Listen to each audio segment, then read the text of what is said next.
Hi, and welcome to the Badaboom podcast. On today's episode, we talk with Cliff Chiang about his DC Black Label book, Catwoman, The Lonely City. Listen in to hear more.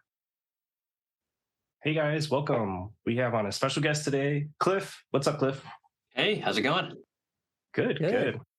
We're excited. This is a special day because, as we talked about before recording this, actually issue 4 and all 4 issues of Catwoman Lonely City are now on the DC Infinite app, which is probably my favorite series of the year.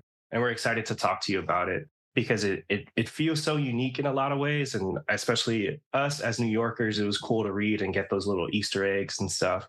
So to open, how did this come about? Did you pitch DC or did they pitch you?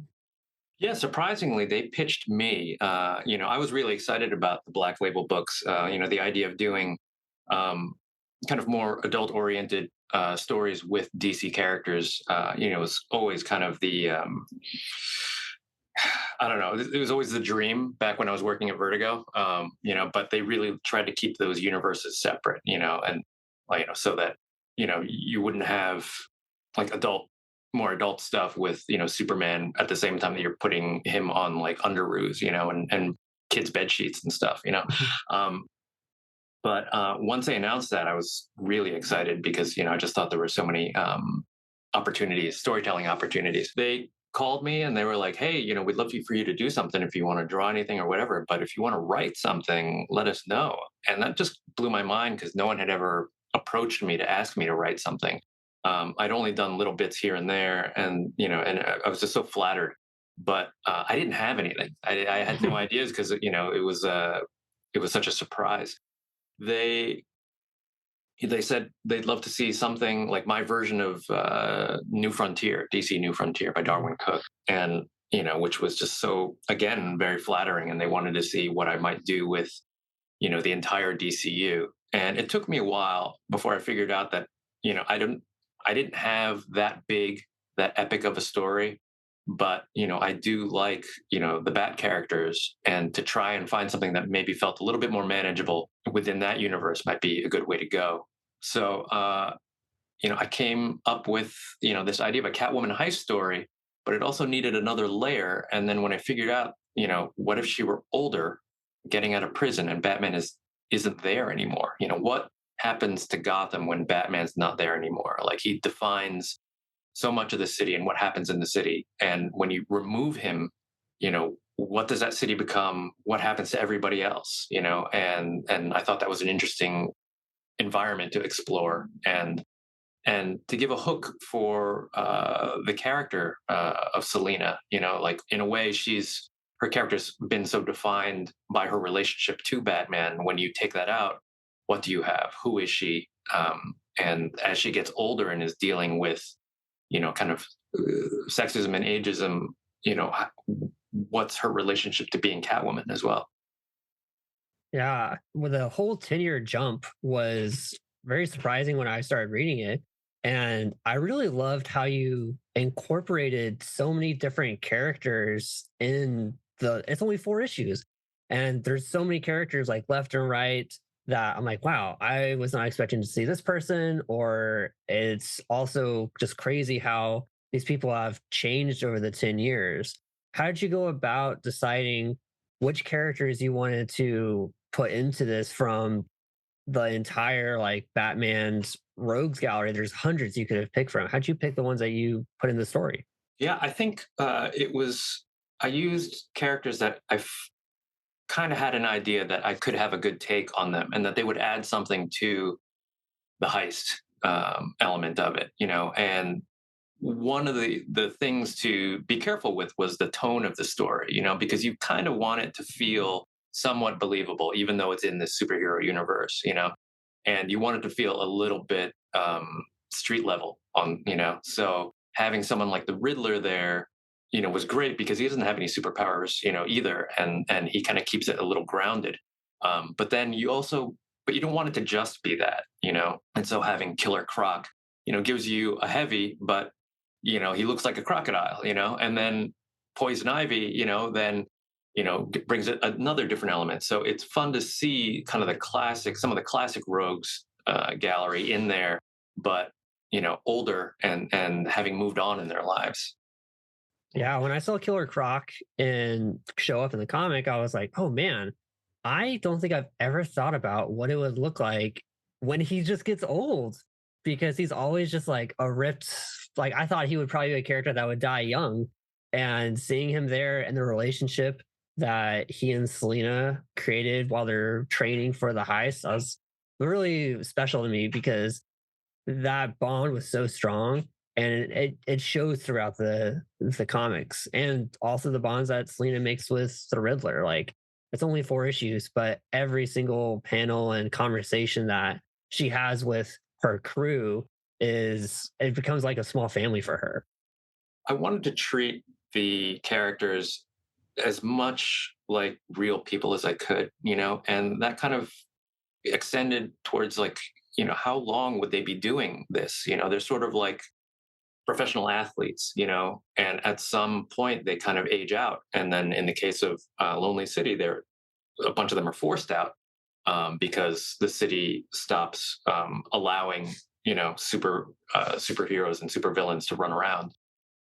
So what happens to someone like Croc, who's like a football player, and when once he stops, you know doing jobs and kind of being so active, he's going to get heavy, and then like all the damage and headshots that he's taken over the years, like those are going to add up too. So it's what I wanted to do was explore what would happen to these characters in almost like real time. The timeline for the book in my head, I don't really go into it, is that Batman starts in 86 or 87 when Batman Year One, the comic, comes out, and then has kind of aged in real time. So even like the 10-year jump that we see at the beginning of the book, like that was only 10 years ago, and Batman was 45, that sort of thing. So it's I always find it funny when people refer to the book as like a future book, because it's not. To me, it's a very contemporary book, but it just happens to feature these characters in an older in an older light. So it's sort of like, it's more like an alternate, Earth. It's like the JSA Earth kind of, Yeah.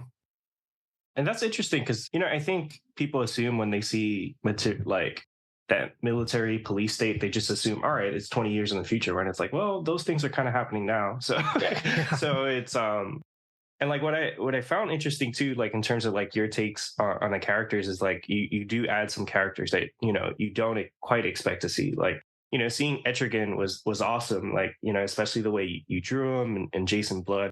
Like, was there any, in terms of sort of the editorial side, you're writing it, you're drawing it, was there any back and forth into what you could include and what you couldn't include in terms of the characters? Yeah, they were really good about it. I think Black Label is dedicated to kind of bringing, helping bring out like the creator's vision on these books. There were questions like, "Are you sure about Etrigan? Are you sure about Red Tornado? That sort of thing." And for me, it was important to have those because they provide context for Gotham, and especially by the end, for it to move into a place, because Etrigan is a Gotham City character, but he's not necessarily a Batman character, I guess, right. And also Alan Scott is mentioned in like the second issue, and, he's a Gotham character as well, but not, or Gotham based character, but not a Batman character. It was important for me to kind of at least hint at like the broader range of characters within the DCU, and that also at the same time it kind of gets out of control for Selena, where there she is without any powers, and then things just blow up and get really kind of insane and magical and out of her wheelhouse. Yeah, and like one thing you mentioned earlier that was kind of funny because I was thinking about it was you sort of, when they pitched you, they kind of saw it was like, hey, you referred to Darwin Cook, and obviously he had a huge run on Catwoman. And I think what's interesting about Catwoman is that she's one of those few characters in the Batman's rogue gallery where you can really do whatever you kind of like with her. I think what's interesting in your book is like, she's a Latina, like in the movies, she could be black, she could be white, and she she can go through all these transformations without people really like blinking an eye. She's very much like Batman in that way. So, like, in terms of like your inspiration, were you reading a lot of those Darwin stories, or were there any other Catwoman stories you dived into to kind of get like a sense of like where you wanted to take the character? Yeah, I mean, I had read those Catwoman stories when they were coming out, and I thought they were great. The stuff with Ed Brubaker and Darwin and Cameron Stewart. Like, I thought they were such a smart and fun way of, um, I don't know, of looking at the character in a new light. Especially after years of kind of of DC maybe not knowing what to do with her. And Selena's Big Score, another Darwin book, used her in pretty much just a straight up crime story. And I thought was really great. I wanted to embrace that stuff while also bringing in more DCU stuff. And I guess in the Catwoman book did that as well. I felt like the whole fun of it was getting to play with the DC toys, as opposed to doing something that was so street level that you couldn't get that stuff in there because it would seem too ridiculous. So that was another tonal thing that I wanted to have. That's why having Red Tornado there was also important. She's like one of these early female heroes, and what happens to them. It's all like each character has made different choices about how they choose to move forward with their lives. And, for Catwoman, I think you're right. She is really malleable. And that's kind of the beauty of it, because like the character is so kind of at her core, she's, a cat burglar who wears a cat outfit, and she likes to steal stuff, and she can't be tied down, and immediately who that character is, this kind of free spirit and like what, so it's a bit of a blank slate, and that you can kind of come into it, and as long as you play within, with those, main features, you can do a lot on the sides. Yeah, and speaking of characters that you can kind of like mold and work with, I really like how you molded Harvey Dent, or Two Face in this, because I was completely bought in to, yes, he is a good guy. He is 100% looking out for the city when he first appears. And he was the last person I thought was going to show up when he was in the comics. I was like, oh, I bet, it's Gordon is the mayor, or some other character, brand new character, or I even thought maybe Penguin's going to be the character with this huge time jump.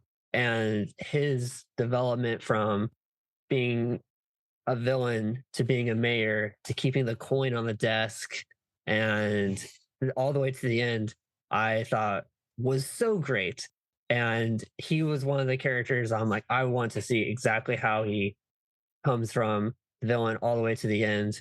And that was really cool. The choice of like when he's on the news, it's like a video game kind of sequence where it's a black and it's text and just like a loading screen, kind of like in a classic, almost like retro game I would be playing at an arcade, is like the title scenes. I thought that was so cool. How'd you come up with that kind of sequence for the panels, but also having him be the mayor and him be kind of like the villain all the way through for Selena? Right. Let me see. The TV panels are inspired, of course, by Dark Knight Returns, where Frank Miller would have these little 4x3, old school TVs with a caption of text, of the dialogue above it. And I wanted to do something like that, but we don't live in a world with 4x3, cathode, TV, CRT screens anymore. Everything's widescreen and whatever.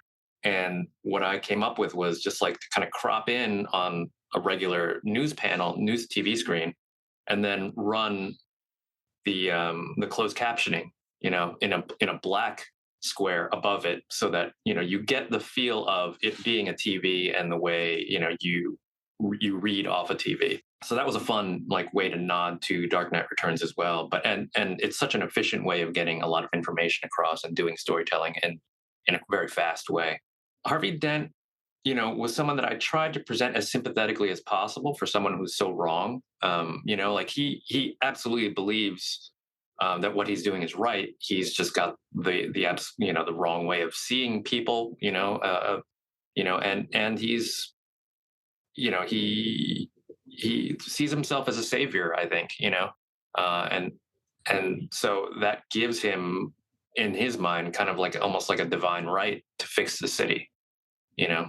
And I would have, if I had more pages, I would have liked to explore him a bit more and the pressures that he's under. Just because you never want your villains to feel too flat and two dimensional.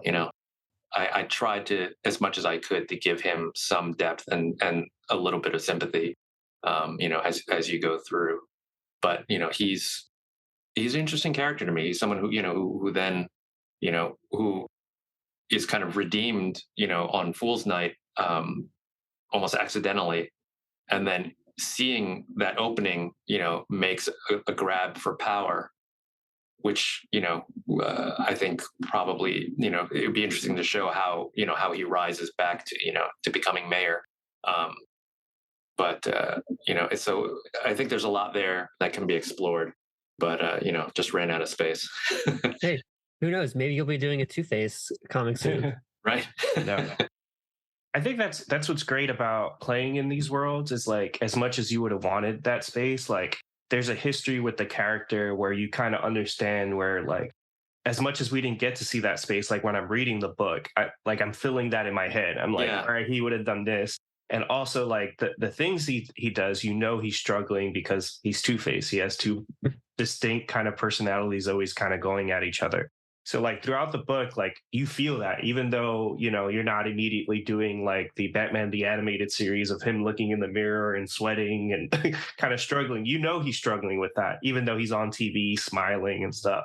And I thought that was really good about the book, is like, as much as you do kind of put those explicit details there, there's a lot in it that's like really like there if you look for it. Right. And that's why I really love the book, because it's like, even though Batman is not in it, like, towards the end when you find out what he sends Selina for, you're like, right. Yeah, that is exactly what what Batman would do.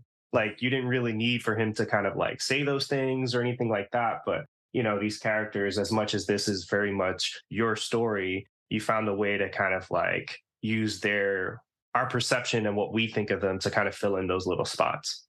Yeah, I think it's interesting how like these characters change over the years too. Like, this is definitely one take on Batman. It's not the only take on Batman that I would have, but this is the one where he's completely devoted to this war on crime, this unwinnable war on crime, and will sacrifice anything to, for that mission. And that's a more modern, a contemporary take on that character versus like, like Adam West or like Super Friends, or even, like Jim Aparo 70s, kind of Superman, Batman stuff. So, but that's kind of the Batman that we accept now, guy who's kind of dedicated himself to this mission, regardless of whatever psychological damage it does to him, and that's what we see as heroism versus, maybe an earlier take on Batman where it's just him deciding to fight crime is enough and heroic in and of itself, and just taking like the law into his own hands and trying to find,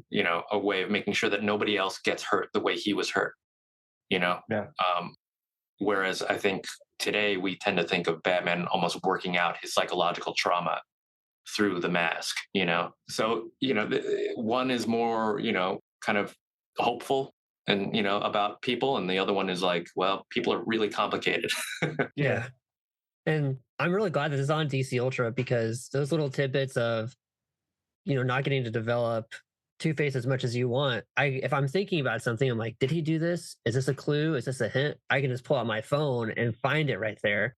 And as I was doing some of those things for some of the characters and thinking of how they're developing, I noticed that the man behind the computer for Selina, he has the dopest shirts. He's got the black Green Lantern logo, and it says green, and then he's got the Black Adam shirt.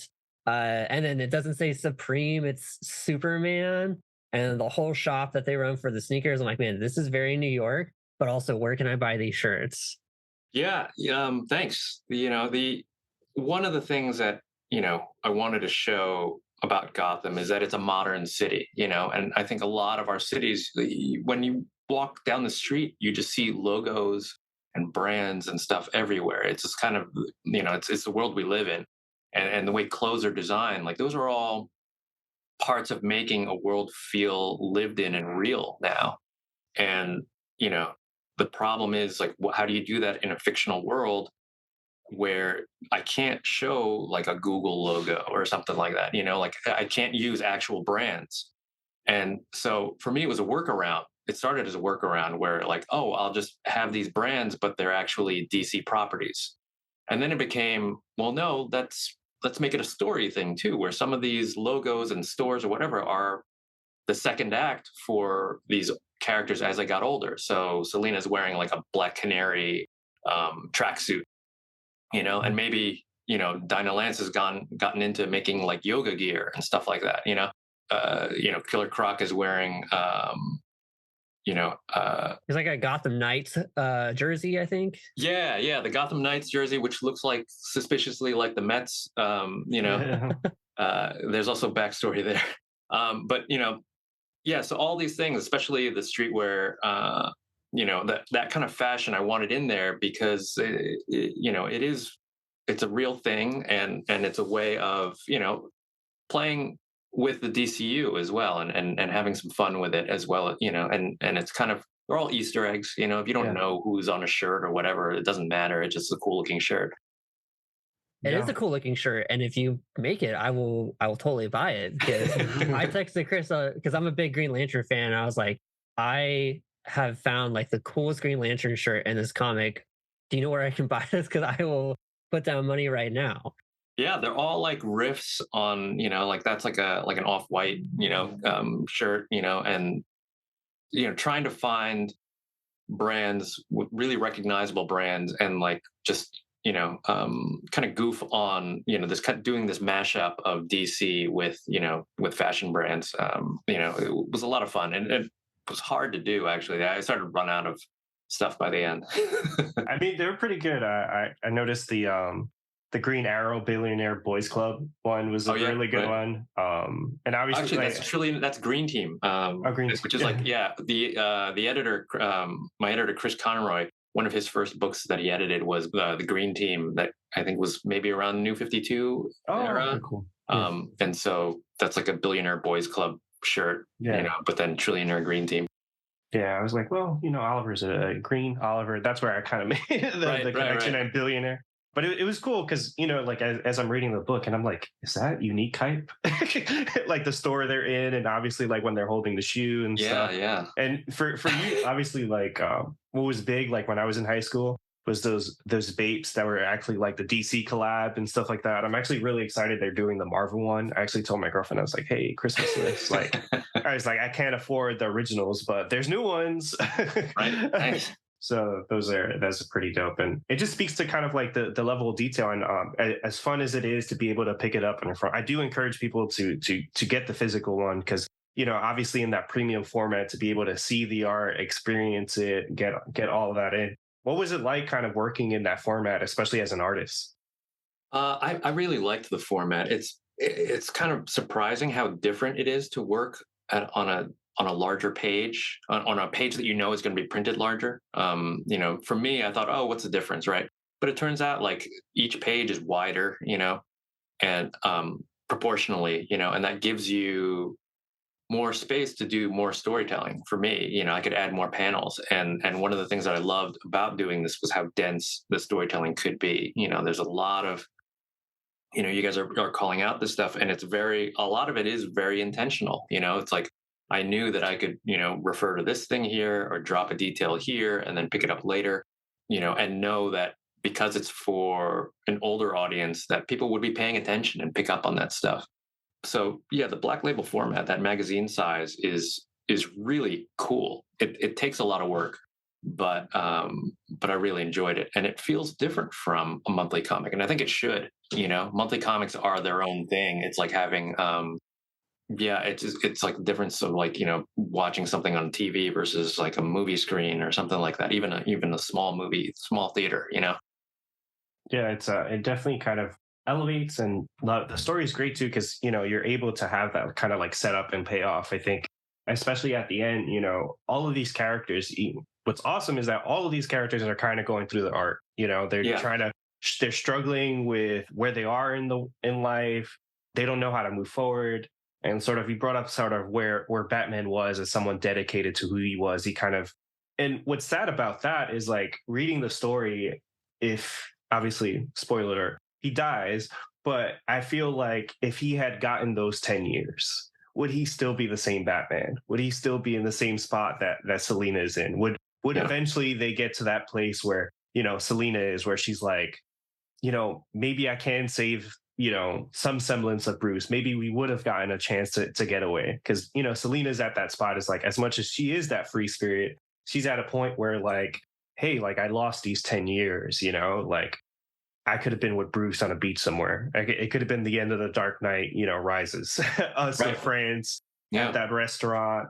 And I really love that because all those characters go through it. Even Etrigan, even the characters that sadly don't make it to the end. It's one of those things where, and it makes it really real. I think, with time, we all kind of look back and see like, hey, like maybe if I would have done this or done that, or, Yeah.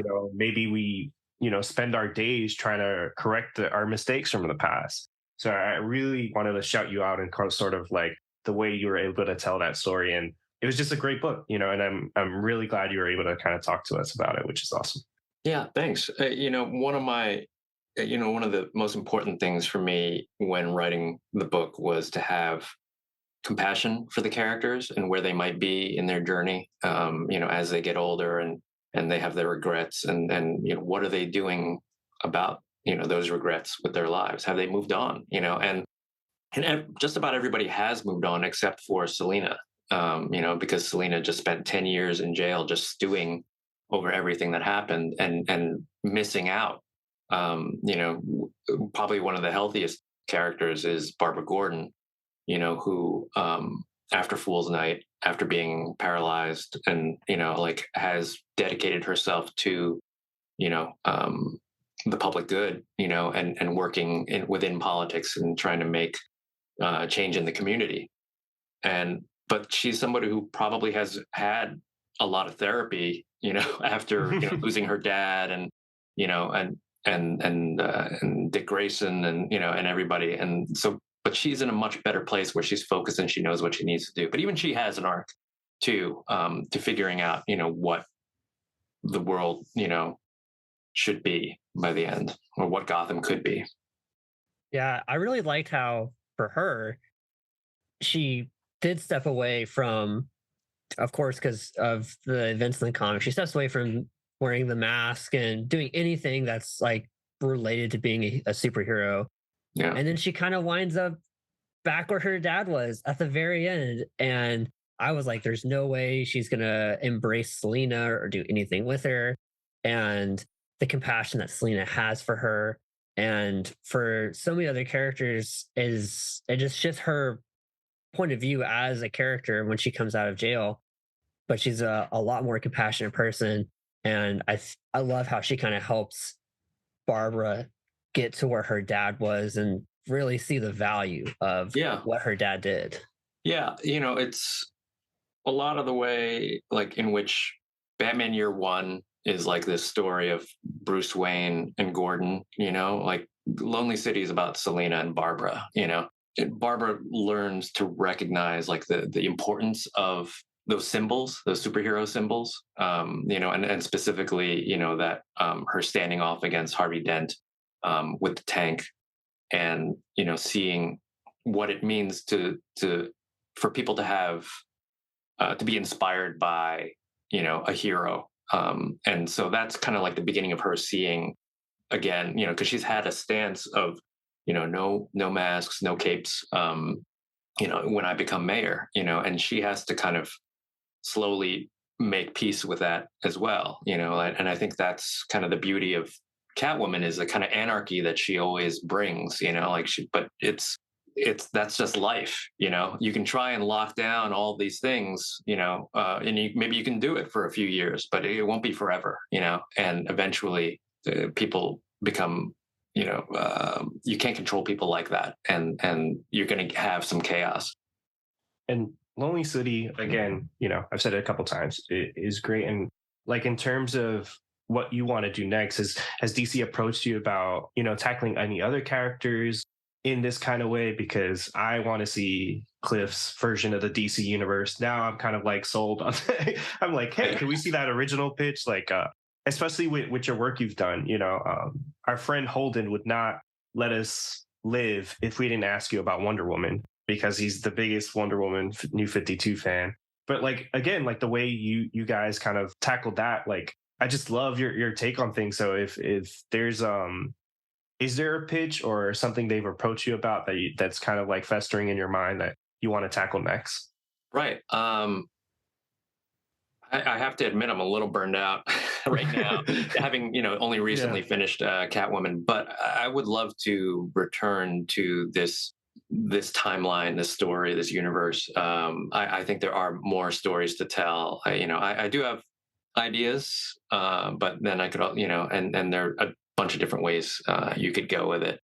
But not yet. We'll see what happens. See what the future brings. Yeah, Yeah. please more Etrigan, because DC seems to forget him sometimes, and then he pops up in cool ways like this. You're like, why doesn't he have a book? Yeah, that, or like when the Dr. Fate helmet shows up, I'm like, please have this come back in some way. Or I've read some of the work that you've done on Green Arrow and Black Canary, and I was like, man, if they slip in sometime inside Right. of Lonely City, or if there's something that comes up in the future, like, I'm going to be the first person to buy a book. Thank you. Yeah.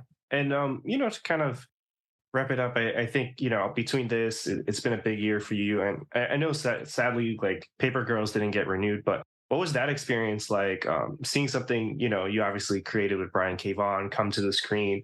I think it's always cool to see, when creators get that moment, not everyone gets to experience that. Of course, they may see like a costume they may have designed in a Batman movie once and stuff, or, see that little things. But what was the experience of like seeing Paper Girls come to the screen?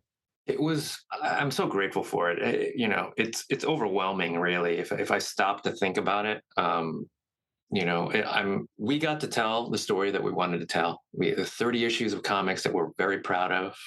And if that were it, I'd be happy, but to then have this show, which then, brought this story, another version of the story, to all these other people who could then, kind of fall in love with the ideas in the comic and maybe discover the comic on their own separately, is really great. And just seeing how, we got a very passionate reaction. People who liked the show really liked it. And to me, that's like the best possible, response, and I think the show, did something that, you don't often see in television, following a group of young girls and putting them, front and center as the protagonists, and not doing it in a way that, revolved around more stereotypical, kinds of stories. So, it's a gift, for the show to have come out. I am, of course, heartbroken that, they weren't able to continue. I thought, the actresses were so great, the cast was so great, and the writing staff were so good. I would have loved to have seen what they would have done with a second season, but I'm really happy for what we got, and I think that's probably the only way to make peace with it. Otherwise, I just get angry about it. Yeah. But again, it's dope. It's like it's one of those things that, again, not everyone gets to experience. See their work kind of take on a new life. Whereas like with Lonely City, you're riffing on someone, like the show is someone taking your work and kind of giving their take on it and kind of filtering it through their lens. And hopefully, I think we live in a time where things don't end. So hopefully there's a time where we maybe see that story revisited. But just wanted to congratulate you on that, and also Lonely City, which anyone that will listen, I've told, hey, you should read this. This is like probably my favorite book of the year. Yeah. Thank you. Thanks. I literally was like, hey Troy, you need to read this. I was like, because I had the I had the floppies, but someone had spoiled the Fool's Night thing for me. So like Wasn't me. I'm a dad, so like if I give it like 3 months, I forget this. So I was Right. like, I actually purposely was like, all right, I'm gonna put it on a shelf and then give me like a couple months and then I'll read. And then when I started reading it, I was like, oh my God, this is so good. I'm glad, I gave myself that little bit of surprise because I forget who it was. It might have been at my shop or something. And it wasn't even the whole Fool's Night. My son is named Grayson, so obviously I'm a Nightwing fan. Nice. And someone had told me Nightwing dies. I was like, well, I'm not going to read it right now. Right. Yeah, I know. I mean, look, there's definitely ways that you could talk about that first issue or the series as a whole. And it could be pretty bleak, if you want to just dwell on the dark stuff, because there is a lot of darkness in it. But, I think when you read it, especially once you hit that second issue, you see how that darkness has turned the city and the characters into something, and that, people survive, life goes on. And, and that's what I love about, how the book changes from from issue to issue. It deepens and you get more context and you learn more about the characters and the city. Speaking of that darkness, like every single issue, Selena's always like someone's candle of hope throughout the entire series. And it gets darker and darker the more you go along. But she's always the character. Of course, it's her book, but like she's the one that like I cling to the most in the series because she's the person giving not only her friends and the former villains, but more importantly, now the people of Gotham more hope than they've had in the last 10 years. So she's an excellent character. I think you did a great job with this book. And I could talk to you for hours of like, man, I love this little detail. I love what you do with this and how you incorporate all these villains in it. But man, if you haven't read it, like Chris said, this is gonna be the book we're gonna tell people to read this year and for years to come. Well, cool. Thank you. The hardcover collection comes out in December, so in just a few weeks, and and it's great. If you pick it up at your comic book shop, there's a retailer direct market variant that has a cool dust jacket that unfolds, and you can see a bunch of my character designs on it, and so you get this cool poster as well. And that's separate. That's different from any other version, that you get from online retailers and stuff like that. Oh, that's awesome. We'll have to check that get out. that because and then at the next New York Comic Con, I'm going to need you to remark the sneakers in the book. Well, Cliff, thank you for coming on. And with that, bada boom. Bada boom. Bada boom.